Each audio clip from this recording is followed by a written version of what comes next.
Me llamo Roberto y me gano la vida repartiendo comida en Didi, aquí en la Tía Juana.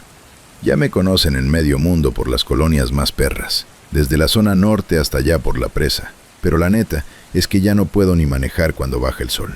Tengo esta pinche maña, desde que era un morro, de estarme tronando los nudillos cada que los nervios me ganan.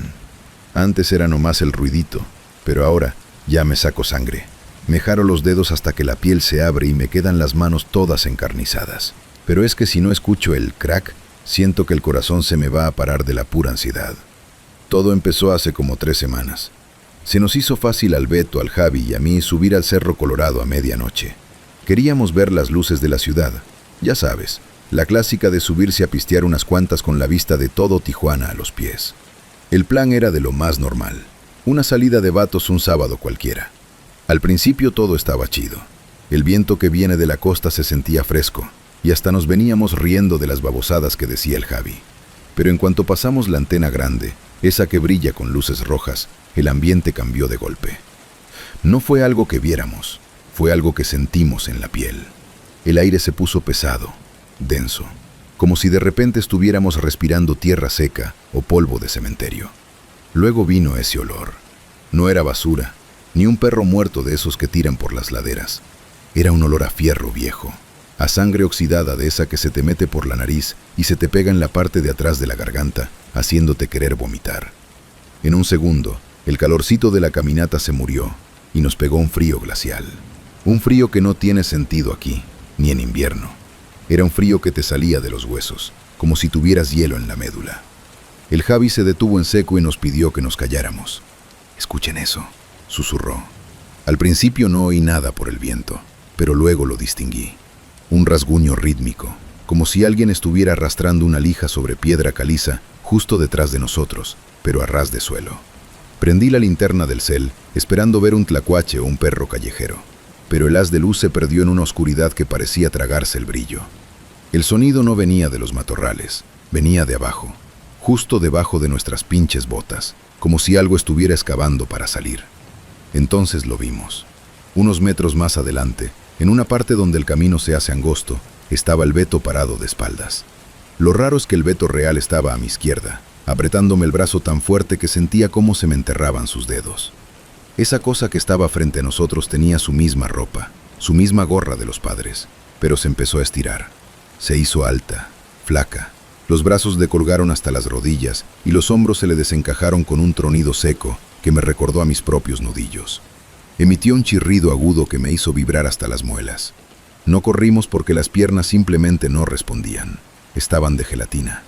Nos quedamos ahí, petrificados, viendo cómo esa figura se desdoblaba como una sombra mal hecha y de la nada soltó una risita. Pero no era una risa de hombre.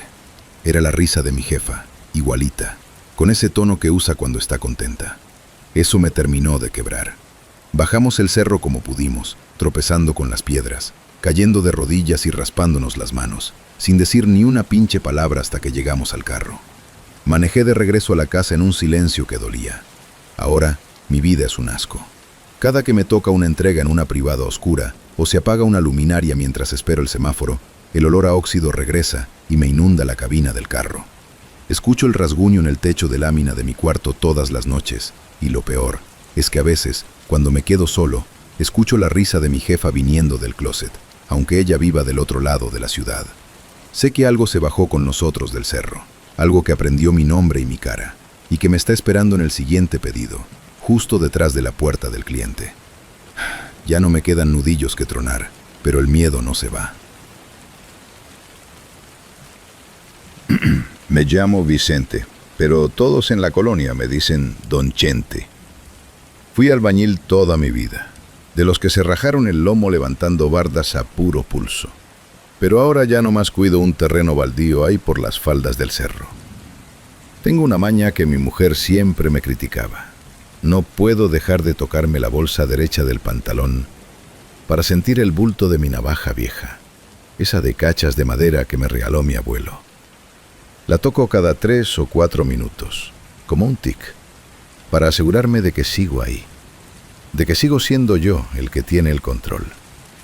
La otra noche se me ocurrió subir a lo más alto porque se me escapó un perro que cuido.